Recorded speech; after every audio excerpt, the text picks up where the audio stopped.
पिलचू हपन को चाचो केटेज जोखेज all आकादाय Pandit Raghunath Murmu लासाड़ head गे धरम लासाड़ head गे आमा माया महाड़ा धरम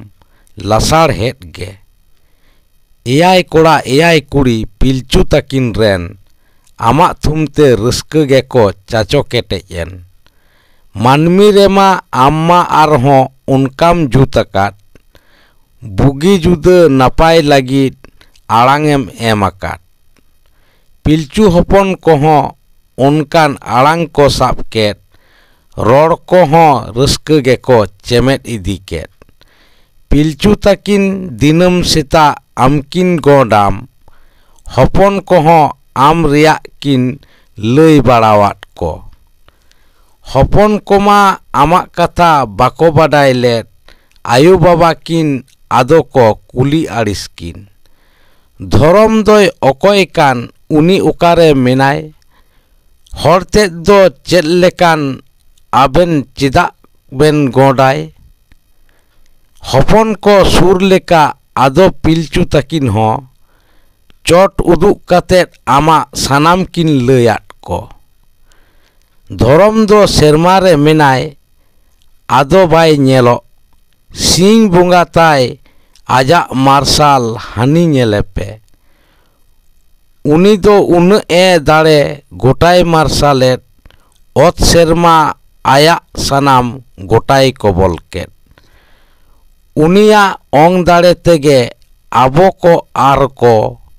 नोंका बो जीविया कवान बाखाय हुनंग बांग बुगे जुदे रे हों उनी आबोय नेलेत बोन मुहिम करे खन हों उनी आबोय दुक केत बोन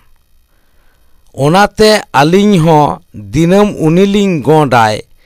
आपे हों जोतोगे उनी गोडाय दो लेक कान हपन को हों दिन दिन ते सुर हेजात को सिंह बोंगा मनते आदो आम को गोडात में आयो बाबा ताकिन नेलते आरहों उनको दो सकामते बेंदे ᱧᱚᱜ होको एहब केट उनखन सान्ताड़ बीर सिदु कान्हू चाँद भाईरो अनलिया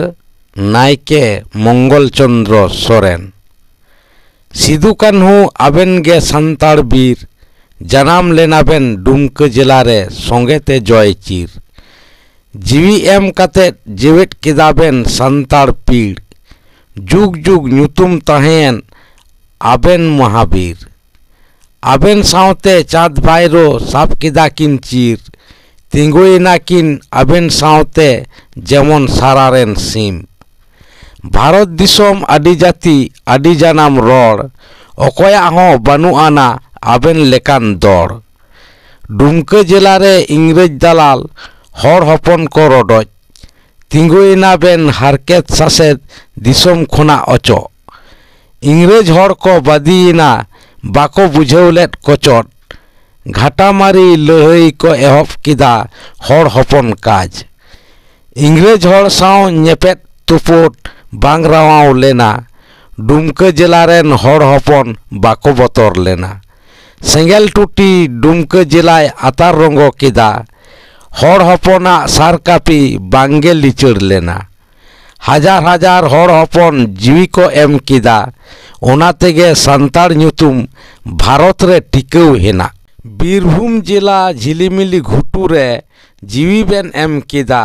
बीर हपन बीरभूम आयो नित होय हमरेदा